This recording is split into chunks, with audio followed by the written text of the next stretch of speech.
Good morning and welcome to my channel again. Well, I don't know when it is. I've said this before. I don't know. It's morning here. It's early actually. My husband just left for work and I was sitting down here with the planner. Then I remembered that I had finished my video and I thought this is a good time when I'm just sort of sleepy still to go ahead and record my voiceover. So here I am. I am dremeling a Jack Sparrow to look like Rhett Butler. That's all that the video is today. I decided not to do the repaint part of it. Just because the dremeling already took a lot out of me. I didn't repaint it the same day, but or did I? I don't think so. I can't remember. I think I did it the next day. I must not have been like into recording. Anywho, so I had a terrible night's sleep last night.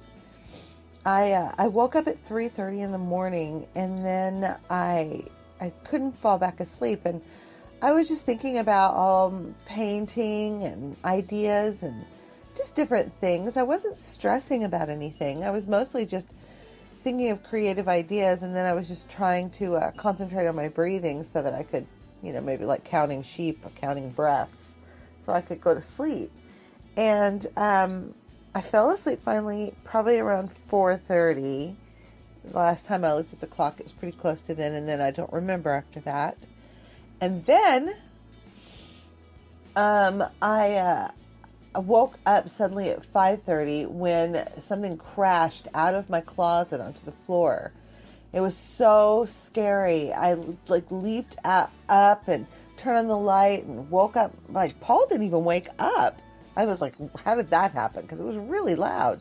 And then I was just freaked out. I mean, I get up at 6 o'clock anyway, but for that 30 minutes, I did not go back to sleep. I just laid there, freaked out. Like, why? How did that happen? I haven't moved anything in there, so why did it fall out? I don't know. I got the creepies really bad. Like, is it a ghost? What happened?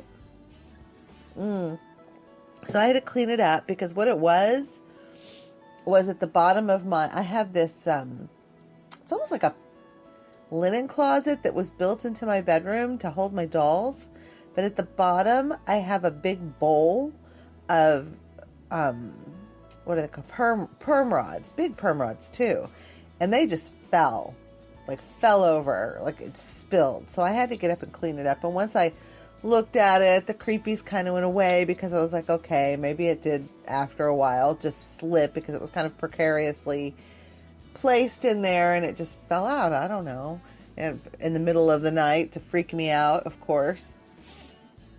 Okay, so anyway, that was my night, and I'm kind of glad I'm not painting today.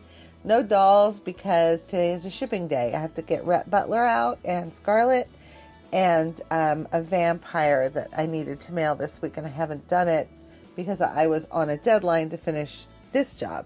The Scarlet and the Rhett are a birthday present, and they were time sensitive and needed to be done.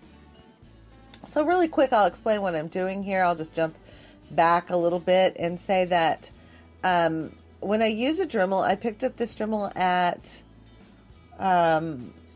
Sam's Club. Sorry for the pause there. At Sam's Club, I had to think about it.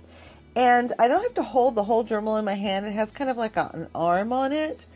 And it's flexible, so I can just get in there, and it's easy for me to handle. It's not too heavy. And I use a stone, a grinding stone, to take off most of the stuff on the face that I don't like.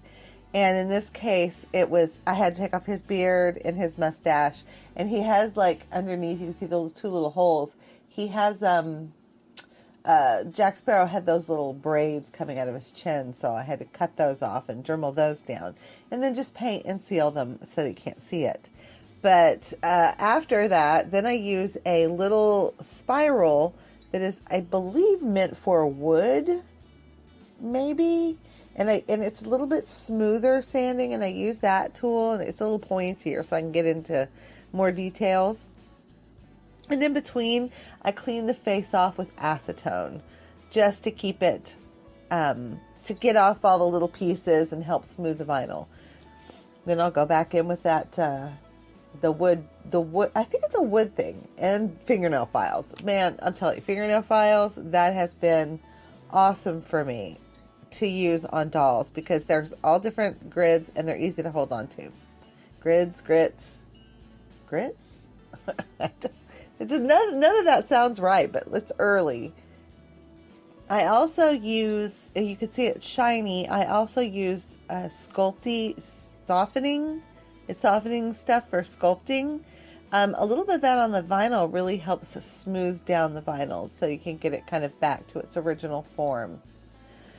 Oh, so fortunately my drop cloths, I can just remove them and replace them, you know, once I get it all yucky.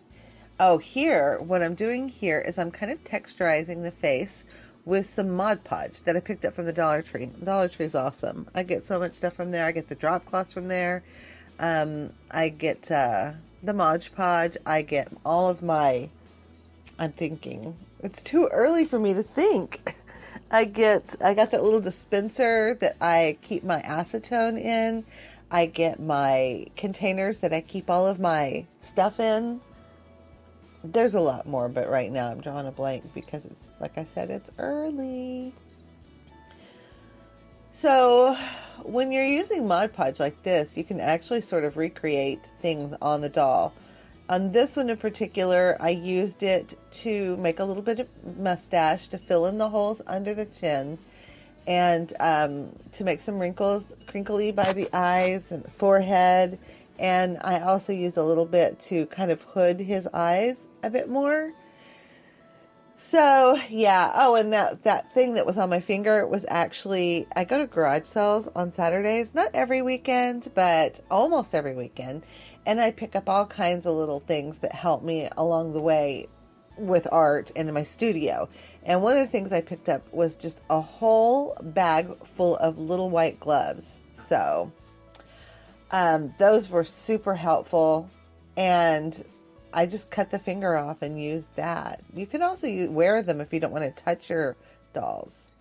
Anyhow, it looks like my video is up, so I'm going to say goodbye. Bye. Thank you for joining me.